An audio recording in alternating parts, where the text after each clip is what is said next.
Hello mga ka-FB. Alam mo, sa totoo lang, sabi ng asawa ko, meron kang kaibigan na mag-a-apply sa'yo ng katulong mo. Hindi ako papayag. Kasi, yung close friend mo or good friend mo, gawin mong katulong, hindi maganda yun.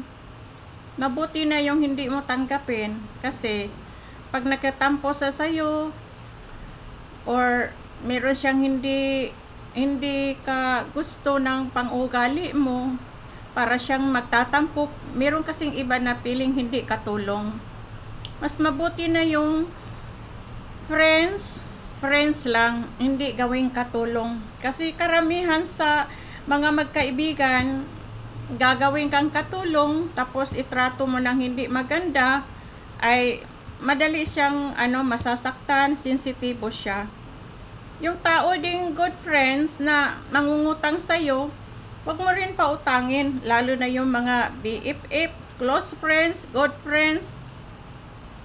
Wag talagang pautangin kasi pag hindi sila nakabayad, dyan masisira yung mga relasyon nyo. Hindi na maganda yung pagpapansinan nyo, yung treat sa isa't isa, hindi na maganda. Kaya mas maganda talaga yung keep friends lang na hindi mo pautangin at hindi mo rin gagawing katulong, kasi mostly talaga 95% ang mangyayari dyan ay hindi talaga maganda.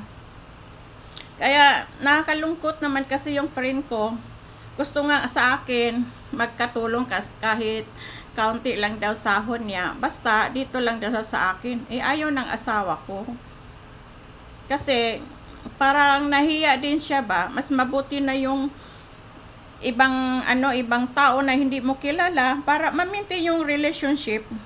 Kasi pag ginawa mong katulong o pautangin, pag hindi nakabayad, ay diyan na kayo magkagalit. Okay rin yun. Kaya minsan hindi natin maintindihan yung mga kaibigan natin.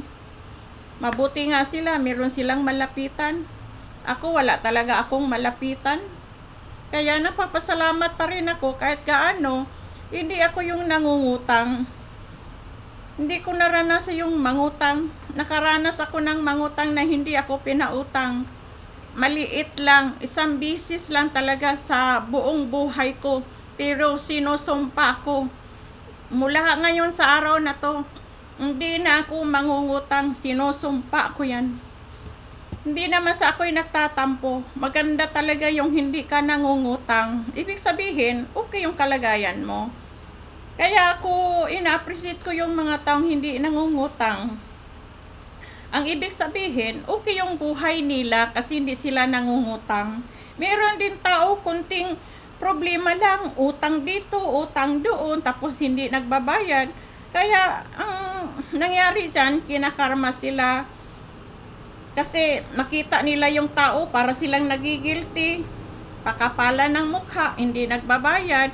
Meron ding iba na hindi talaga makabayad, at ikaw naman yung maniningil, nahiya ka na maningil. Kasi parang naawa ka ba na, baka walang pera yan, kaya hindi siguro nagbabayad. Pero yung iba talaga, matigas talaga na hindi talaga sila nagbabayad.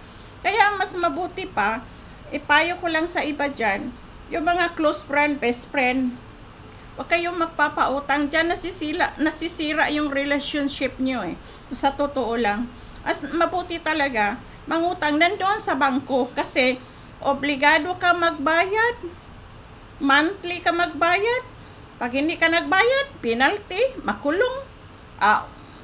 Nasa iyo na yan, nasa sayo na talaga yan kung gusto nyo mag-penalty or makulong. Para sa akin, siguro mas maganda talaga yung mangutang na hindi sa kaibigan, sa ibang tao na lang, o kaya 5-6, doon tayo mangungutang, hindi yung sa kaibigan. Kasi pinautang mo na nga, wala pang tubo. Pag naningil ka, ikaw pang nahihiya.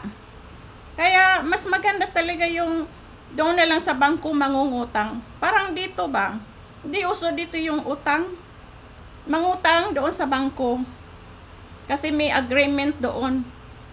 Yun lang ang mapapayo ko sa mga friend, kasi lahat naman tayo talaga dumadaan sa mga kagipitan. Mas maganda na yung sa bangko mangungutang, hindi sa kaibigan.